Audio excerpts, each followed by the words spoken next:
Hallelujah. Do you know that God is great? Do you know that our God is beautiful? Do you know that He's the Lion of the tribe of Judah? He's a crown. Give you praise. Tonight we are here. You know, and some of us have God and say, God, because Jesus. And the question is, are you to me, God? Is someone sitting next to you? I want you to grab your neighbors in the name of Jesus. Pray. We have prayed to pray the word of your neighbor. Lift every burden heart to the mind, that you will lift every burden, so God, every form of ill, and say, Father, pray for your neighbor. Fire for you in the name of. So lovely, so we thank you because you are the only true God. We thank you, Jesus, because there is no like you. We thank you, oh God, for the innumerable commands.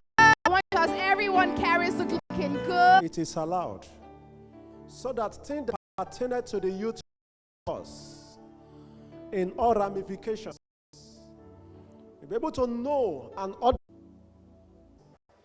Your coming before Him tonight is predetermined for you to understand your life. Our last meeting, we look at finding your place in life. And we're able to look at our text from the book of Psalm 33. We discover that we are uniquely made. In other words, God decided to create you in a unique way. And God decided to create me in a unique way. My name is Israel. But you know that nobody can be like me. Somebody may look like me, but it's not me. Somebody can resemble you, but it's not you. There is one thing. From that verse we said that He fashioned their hearts individually and consider all their works. He fashioned them individually. In other words, God created us individually. When you understand the purpose of God in your life, life will be meaningful to you. Listen to me. It's not the amount of money you make. It is about fulfilling purpose of God for your life. You know, when you are growing up, the first thing you'll be thinking is that I want to be a big person. Because according to Abraham Maslow's hierarchy of need, there are 5 stages that you must fulfill. The first stage is what we call physiological need, known as basic need. You want to make money, shelter. You want to look good. You want to eat food. But when you move from that level, you move to the second one, known as safety. Life is not just about how much I make. It is about what I do with what I make. Hello?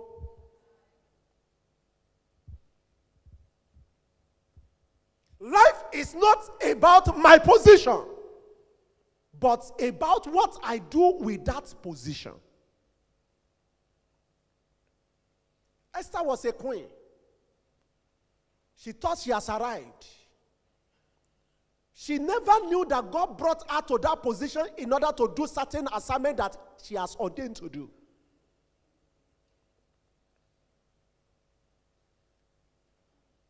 Joseph understood this. He told the brother, you made it for evil, but God turned it around for good, in order to save me ahead of you and preserve life.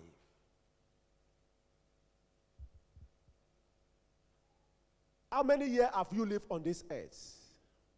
What have you done? Have you identified your purpose? So we look at what happened, how we can discover our purpose. God sees each of us individually. God has internally wired us uniquely. And God judges us based on how he has fashioned us. No man can judge you. No man can justify you. It's only God. You may be thinking that I am doing great for God. And God will say, no, I have not started. Why? God is going to assess me based on how he has wired me. Perhaps I am doing just 10% of the ability God has given to me.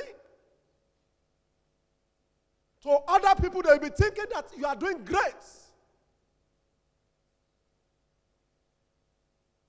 Praise the name of the Lord. And we look at the life of Moses. And we end up that Moses acted in a wrong time by killing the Egyptian. He knew the call of God upon his life. He knew that God has called him to be a deliverer. But he didn't know the time. So when he had the opportunity, he saw his own people and the Egyptian fighting. He assumed that he wanted to start the work. The Bible says, and he killed the Egyptian and left the Israelite go. Thinking that, oh, thank God, I have started my work. The following day, he saw two Israelites fighting. And he approached them. Why are you people fighting your brethren? One of them said, do you want to kill me the way you kill his own brother? From there, he ran away. God had to send him back to the wilderness to go and learn more about the right timing. So it took him another 40 years. It was 40 years when he killed the Egyptian. He thought that age is no longer by his side. He had to start doing what God has ordained him to do. But he never looked at God's calendar. So it took him extra 40 years. As a matter of fact, when he was 80 years, he has forgotten that he needed to do other things for God again. But at the appointed time, God appeared to him. There is somebody here tonight. After this meeting, God will appear to you. I say, God will appear to you. If you are the one, you will say a better amen. Praise the name of the Lord. By the special grace of God tonight, I'm going to be speaking on this subject. If you must fulfill your destiny, before you start at all, you need to take care of yourself. So I'm going to speak on this subject. Your character can stop you. Hello? What did I say? Your character can stop you. Let me tell you this, brethren. Fulfillment of destiny is not automatic. It's not. Not everyone that comes to this world fulfill purpose of God for their life. Not everyone. How do I know this? Our father in the Lord, the founder, the general overseer of this church, Pastor Adeboye, when he finished first degree, second degree, he said 3 times he applied for scholarship to study abroad. And 3 times he was denied. Perhaps if you have gone to UK or US or America or come to Australia, maybe you will have just be looking for money. And forget the call of God upon his life. Yes, you will have made it. You will have been here riding big cars, big house, thinking that you have arrived. But the reason why God created you is there, not being done. Have you ever asked yourself, what purpose do I need to fulfill? Now that you are here, what is that thing that gives you sleepless nights? Your character can stop you. Let's turn our Bible to the book of Hebrews chapter 12. Hebrews chapter 12. We're going to read verses 16 and 17. It is true that we are making history every day. And let me tell you that whatsoever we do today, definitely will become history tomorrow. And that history is what other will read about us. I want to let you know that our lives are on record. What you are doing consciously or unconsciously are on record. When I understood this, I said, God, as long as I live, anywhere I find myself, I must be noticed. Because you have to fulfill. I don't need too much money. I don't pray for it. If God decides to make me millionaire, let it be his own decision, not my own. That is my own. I don't need it. But I need something that will affect lives.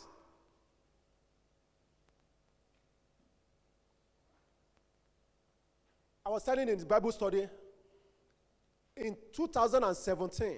I told them in my church back home in Nigeria, crossover nights. And I told them, my brethren, as from throughout year 2017, I am not going to pray to God to bless me. I won't pray to God. If you like, let him not bless me. I said, I will not pray to God to protect me. If you like, let him kill me. My prayer point is going to be, God, what do you want me to do for you?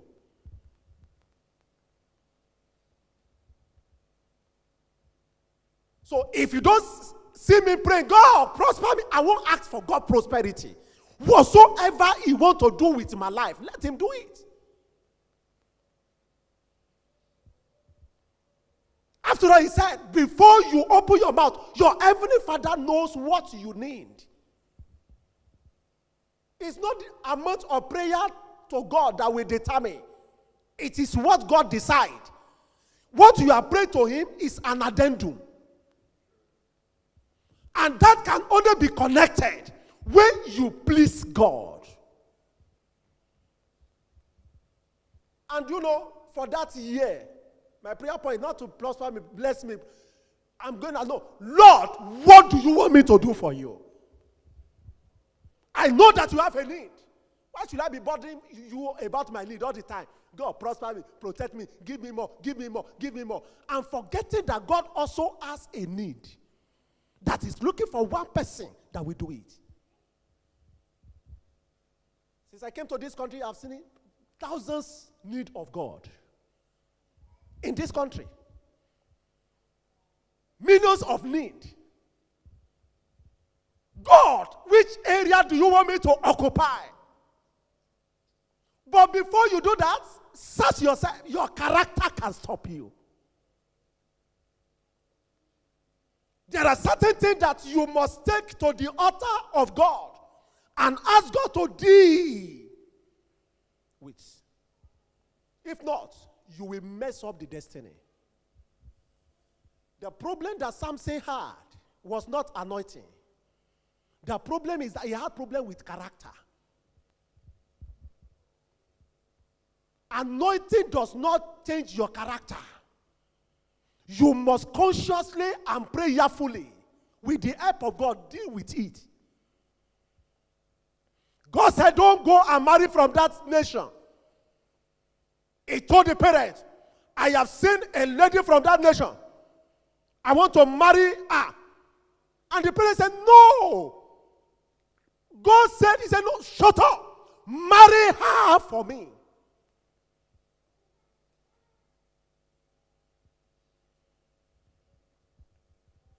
And we can see the end result of this man called Samson.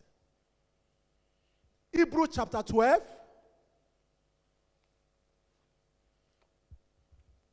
Verse 16. Lest there be any fornicator or profane person like Esau, who for one morsel of food sold his birthright.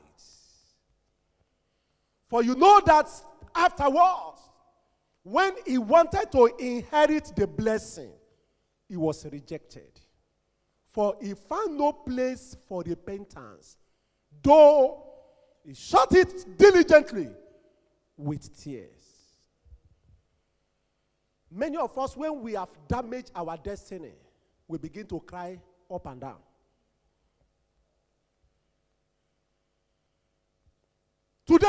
God wants us to learn from the life of a character called Esau. Unfortunately, we want to learn the negative life of this man called Esau.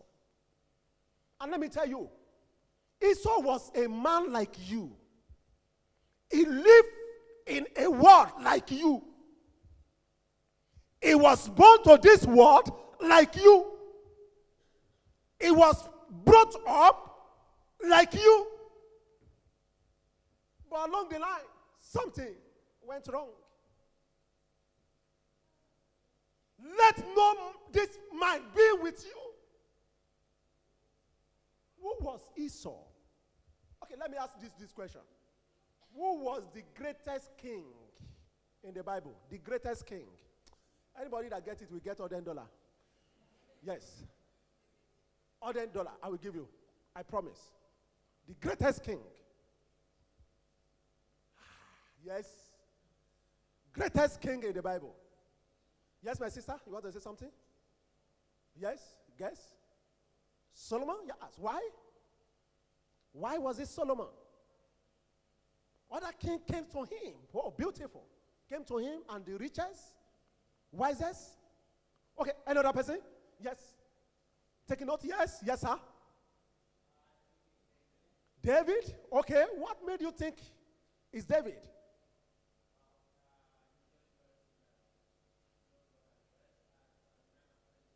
A man after God's heart. So, because of that, it must be David. Yes, any other person? Yes. Melchizedek? What made you think that it's Melchizedek?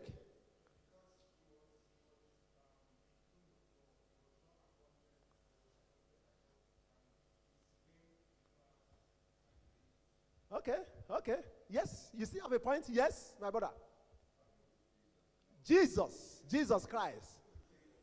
The King of Kings and the Lord of Lords. Oh, beautiful. Yes, my brother.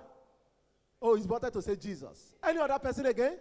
So we have mentioned many: Jesus, Melchizedek, David, and who again? Solomon.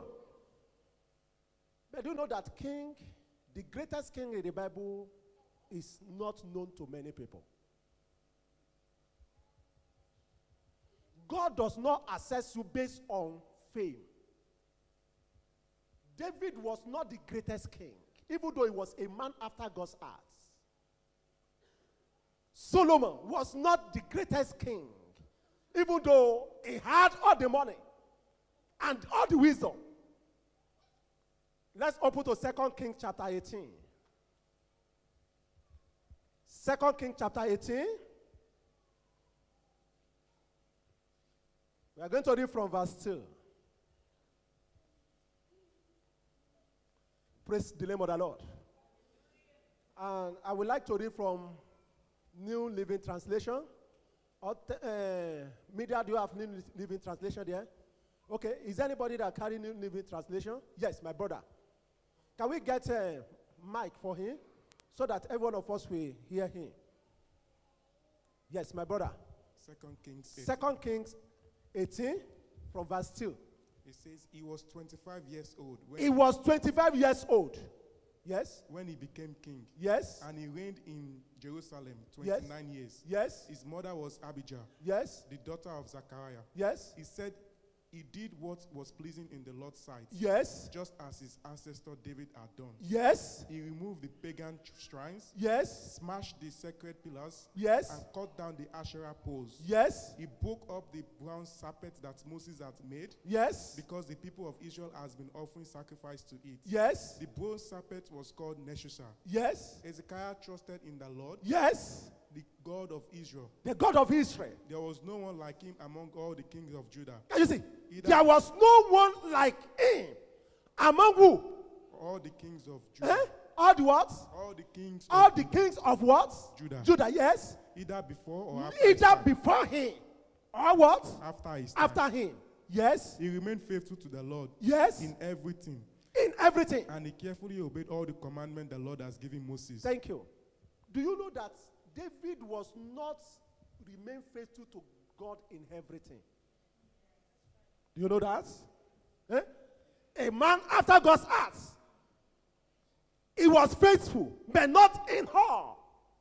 But the account of this king, Hezekiah, he remained faithful throughout the days of his life. And God considered him as the greatest. No any other king before him, nor after him. In other words, even his father David was not as great as Hezekiah. What did he do? He was not as famous as Solomon. Solomon got to power and got drunk. Let me tell you this. I'm going to surprise you. Do you know that Solomon became a developmental problem along the line? Many of us don't know. But I must tell you, in the Bible school and in theology, Solomon developed mental problem. When he was writing the book of Solomon, he was already taken away from God. He now be talking of women. My wife, I will make bed. I will do this. He was talking things with the flesh. Somebody that started from God. Why? Because he married 7 ordained wives and 3 ordained concubines. Make it how many? I now ask God, if I make it to heaven and I meet Solomon, I'm going to ask him one question. How did you manage 1,000 people? How? 1,000 women.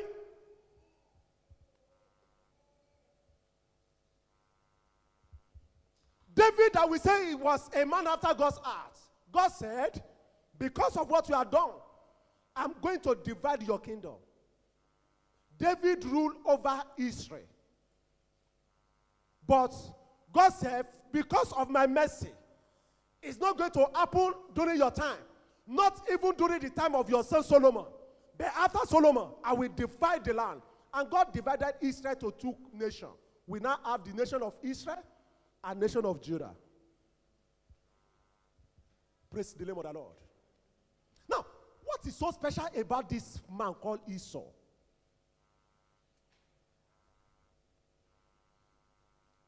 Esau, as the firstborn, could be described as the automatic heir to the double portion of his father's properties. Let me tell you this. In Israel, the firstborn male child take over all the inheritance. The first male child take over. So you decide what to do with the inheritance. And as a matter of fact, you have right to the birthright, And whoever owns the birthright owns everything. My brethren, don't run after a substance. Run after the power that makes the substance.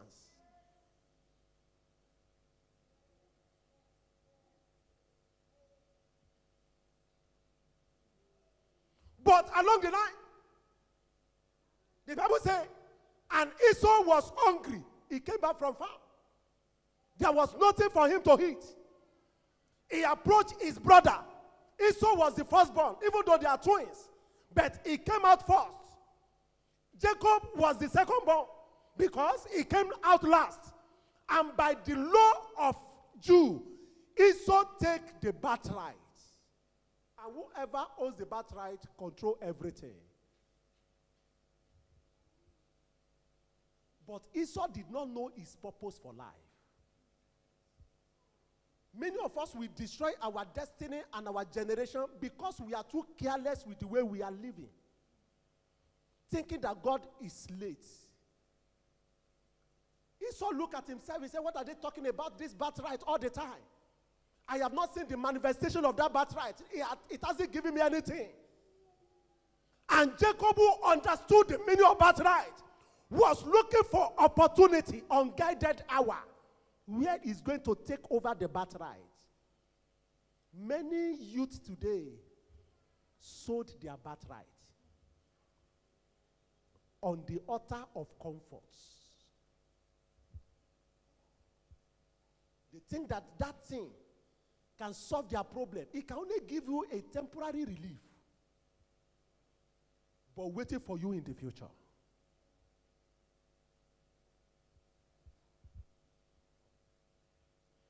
Esau came back.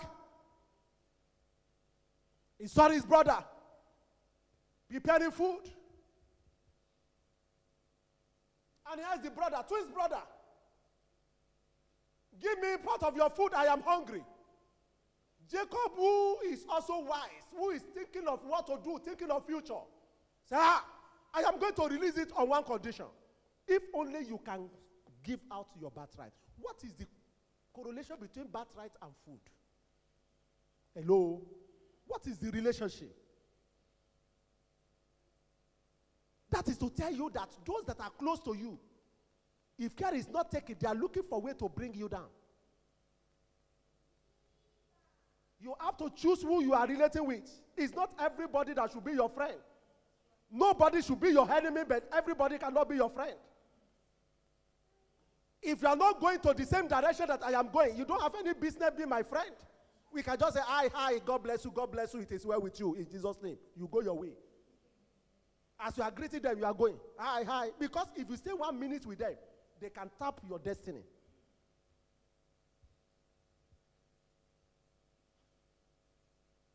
That your close friend.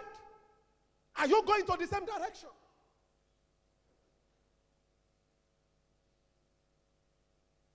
Yes, we can be in the same church, but we may not go into the same direction. Somebody is going to New Zealand, another one is going to another country, maybe UK, and you meet at the airport. You are talking. If care is not taken, you will miss your flight. So what do you need to do? Hi, God bless you. Hope all is well with you. It is well with you in Jesus' name. He's talking, no, it is well with you. Don't worry. God will take care of you. If not, as they are discussing, they are draining your destiny small. I used to tell people, before you rely on somebody, you have to conduct tests.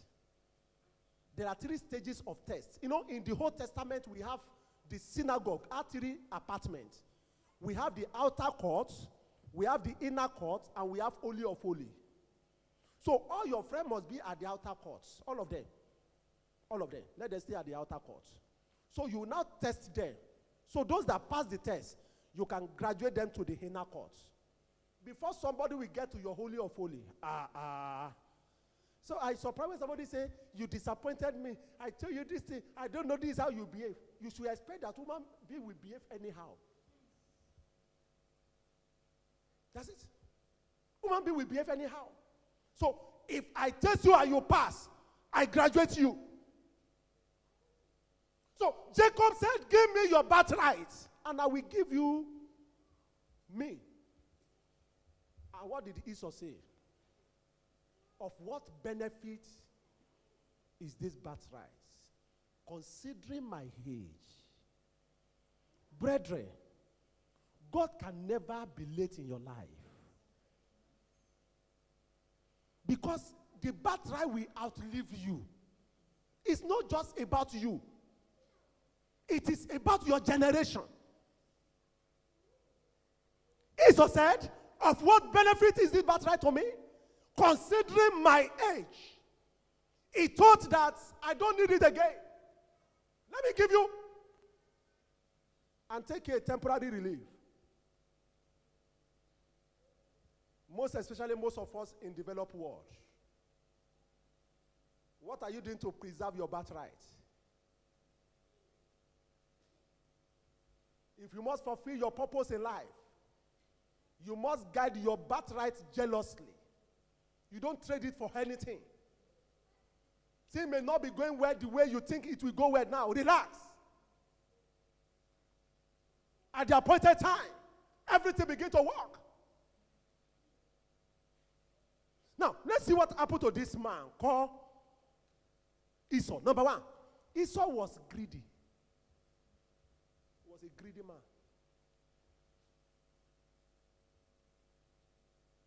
When we get to heaven, I'm going to ask Father Jacob, what did you put in that porridge? How did you prepare it? I don't know. A greedy man. It is only a greedy man that cannot take his eye away from other people's matter.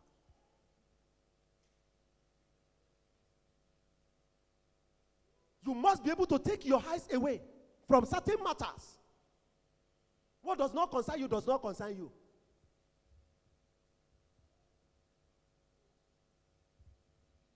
He was so greedy that he never thought of his generation. He was only thinking of himself. Of what benefit is this birthright to me.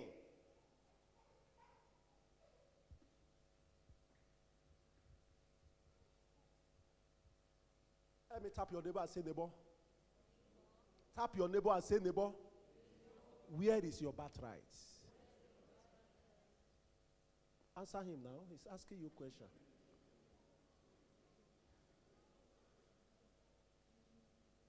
And do you know one thing about birthright? It's not the day that you sell it that you begin to see the consequence. It's going to take time. Esau ate me, stood up, and went away. Life goes on. But he never knew that one thing that is most important in his life has been taken away.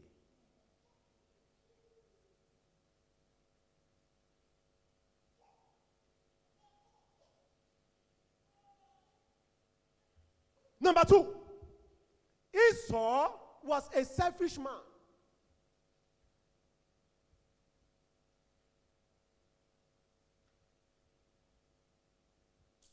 Why will you not think of his generation? There's only thinking of himself, myself. Somebody that behaved like Esau will always be thinking of me. God did not create you for you alone. Me. My family, I want to make it big. Big house, my car, my children, living big. Without thinking of what generation will I affect?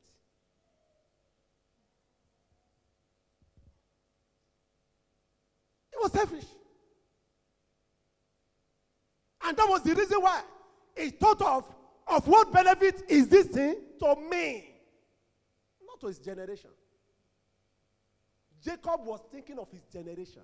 Now, I want to ask you a question. Where is the generation of Esau today? Anybody, any person? Another question, yes. Any other person? Yes? Where is the generation of Esau today? Esau and Jacob came from the same womb, by the same father, carry glorious destiny. But along the line, their character separates them. Where is the generation of Esau? My brother, over to you. Esau generation. No idea. My sister, Esau generation. You don't know? Okay. We should be able to. Yes, my brother, Melchizedek. Yes. You know, Melchizedek. Who was Melchizedek? Melchizedek was Jesus, the king of Salem. Salem means peace. So when the Arabic say, Assalamu alaikum wa rahmatullahi wa barakatuh, wa alaikum salam wa rahmatullahi wa barakatuh, peace be unto you. So Jesus manifested himself as Melchizedek, and he appeared before Abraham. And Abraham paid tithe of all to him. So Jesus collected tithe from Melchizedek, king of Salem. Yes?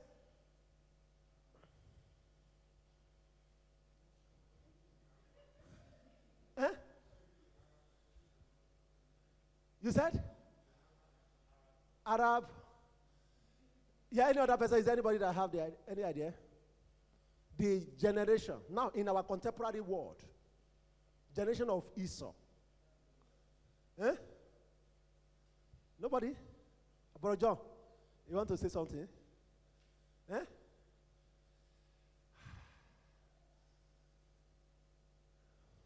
Okay, we get there. Number 3, Esau was impatient. He was what? For not enduring little discomforts. What will it take him to go and prepare his own food? Why will he be looking at his brother's food? And the brother said, I'm not going to give you food free. Devil will not give you anything free. Devil will give you money and collect another thing that is matter from you. How do I know? Even when devil is so stupid that he doesn't have regard for anybody. Even when he appeared before Jesus in Matthew chapter 4, the Bible says, and the tempter came to him. He tempted Jesus. He got to a time, the Bible says, and he took him to the top. And he showed him the beauty of the world. And he said, all these belong to me. I will give them to you only if you bow before me.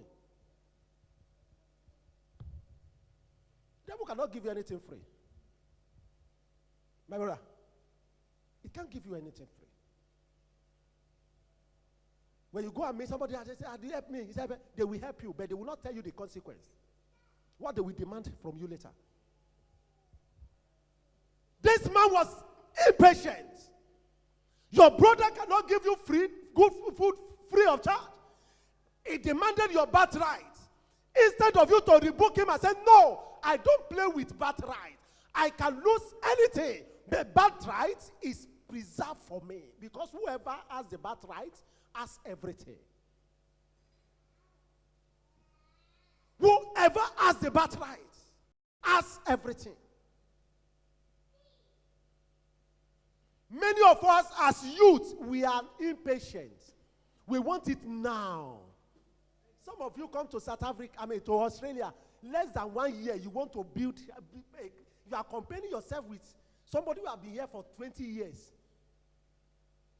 Let me give you this story. When I married newly, I was in Abuja. My wife had been working in Abuja, so I later joined him in Abuja. So I was an assistant pastor to one pastor there. And the wife of the senior pastor was asking my wife, how much is your husband giving you as a pocket money? And my wife was now saying, and then my salary was 27,000 with core everything. And I was working in Ibadan. I was using BMW 3 Series. I would fare the car, travel to Abuja. So I managed to just give so that you know that I fulfill all righteousness. But I can still connect. You understand? So that tomorrow they will not say I didn't give. After my husband is giving me 50,000 every month. I said, hey, what is happening? He said, you're supposed to increase my money. Are you? And that is the truth. If not, we'll be crawling. And the Bible says, I will give him an helpmeet, not a liability.